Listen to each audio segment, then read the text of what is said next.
If you've just joined us, you are watching Namibia Connect. Thank you so much for joining us. Now, Justina Shafewange, a 20-year-old second-year university student from Windhoek's Koreaghab neighborhood, has gained significant social media attention for her inspiring journey. Balancing studies with a part-time role as a security guard, a job often avoided by young people, she funds her Hearts in Hands Foundation to support charitable causes. Her video sharing her story amassed over 7,000 Instagram followers and 17,000 likes in just 3 days. This post highlights her resilience and commitment to purpose-driven work. She now joins in studio to talk about purpose, resilience, and choosing growth. Good morning, Justina. Thank you so much for joining us on Namibia Connect. Good morning, ma'am. Wonderful. Now, Justina, just give us a brief background about who is this Justina and share how growing up in Koreaghab shaped your decision to start the Hearts in Hands Foundation. Thank you. My name is Justina Shafewange. I grew up in Koreaghab. I am a student, I'm a content creator, a founder of a charity and a business young girl. I moved to Koreaghab when I was 6 years old, and when I moved there, I was raised by, there was a church charity nearby home, and throughout my whole life until I think I turned 17, I used to, to go to that charity, and I used to serve there.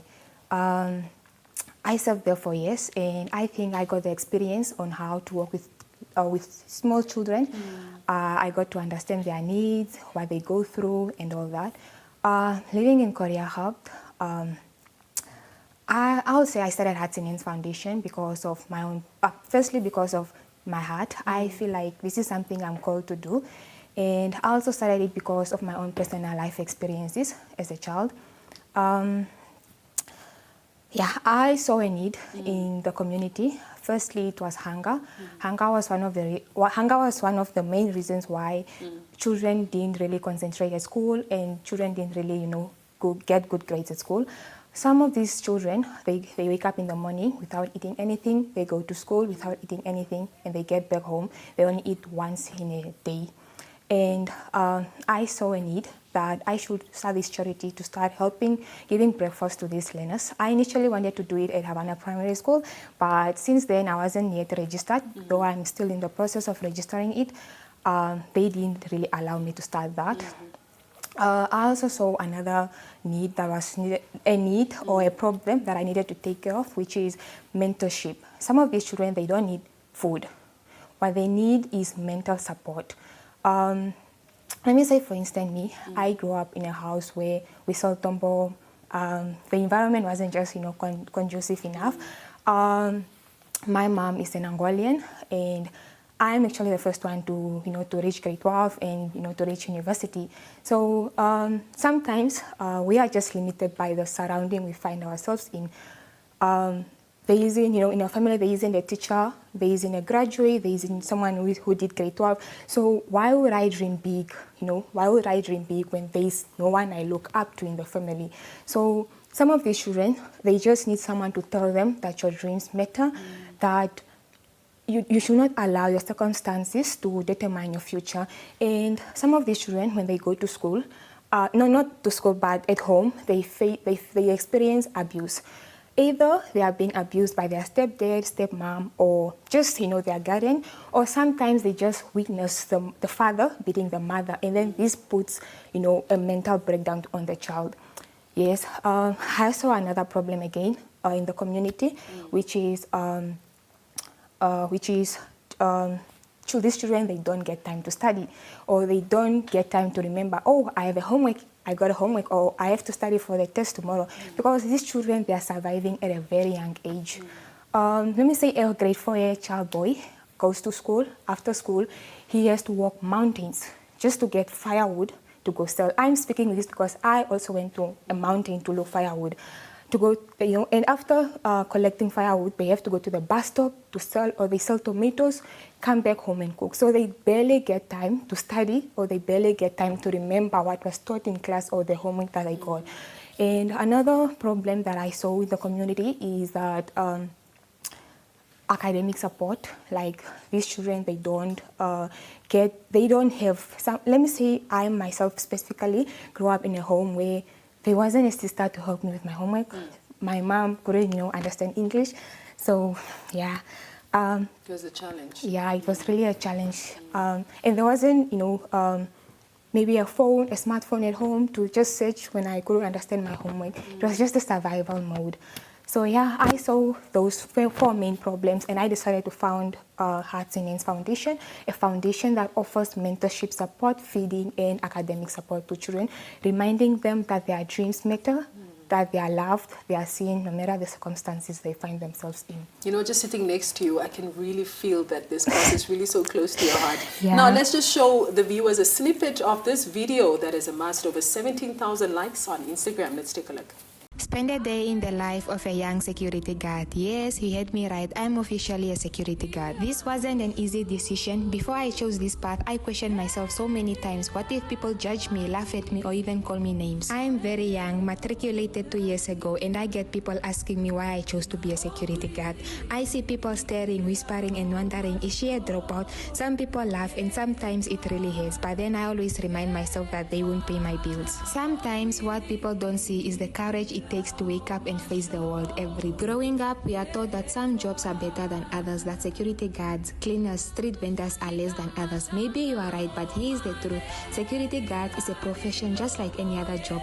There is no shame in being a security guard, cleaner, or a vendor. Shame is wanting bread but refusing to work for it. I am a student, content creator, business-minded young girl, and the founder of a still growing charity. Life isn't easy, especially when you come from a disadvantaged background. I wanted financial independence. I didn't want to depend on anyone just to afford basic needs. Balancing school during the day, working at night, running a charity, creating content, managing business isn't easy, but I still show up. Some days I'm exhausted, but I remind myself that this uniform does not limit me. I have washed clothes, sold kapana on weekends, tutored children, did domestic work. I have done whatever I could, and I'm not ashamed of any of it, because one thing about people, they will judge you regardless. And if you are listening until now, do what you can, even if it means carrying your dreams with dirty hands. Respect honest work, people who show up even when it's hard. Life is not about comfort, it's about survival. And today, I say this with pride.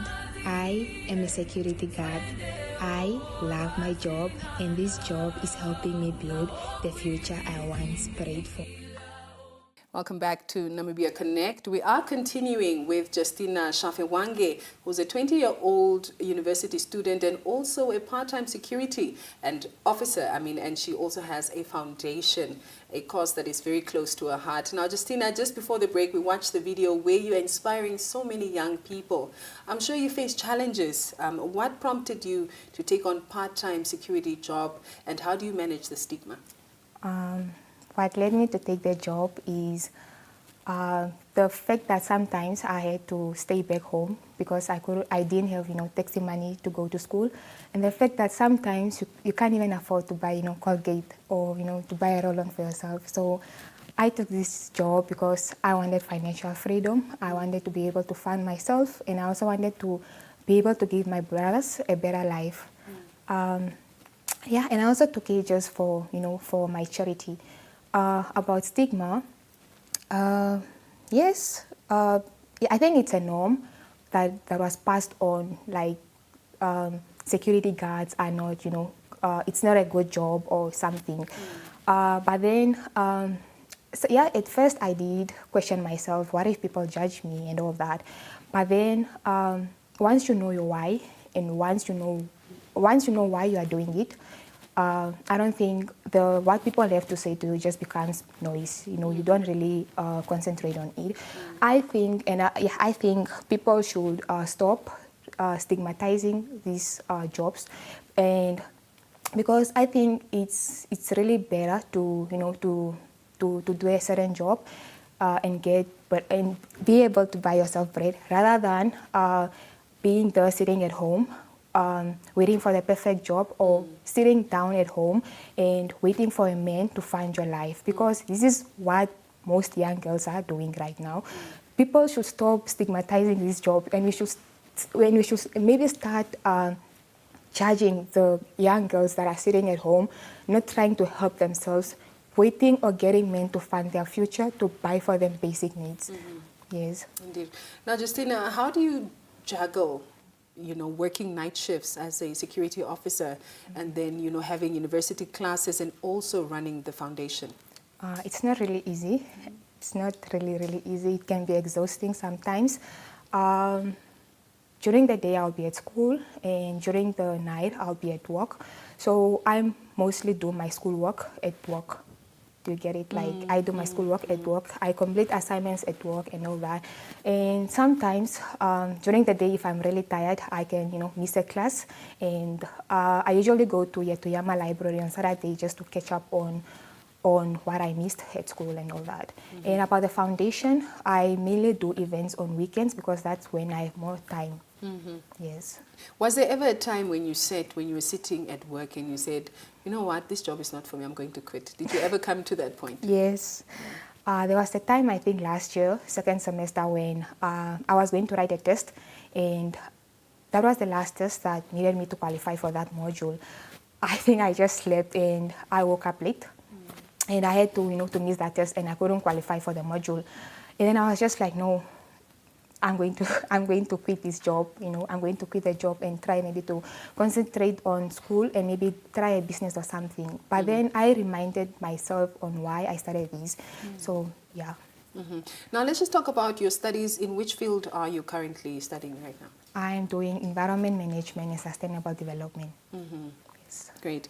Now let's shift our focus to your video, which you watched earlier. It's so many likes in just 3 days, over 7,000 likes. Has that sort of changed your perspective and given you motivation to carry on? Yes, it did. I get to know that a lot of people resonate with just being you, with just being you on social media, not faking it.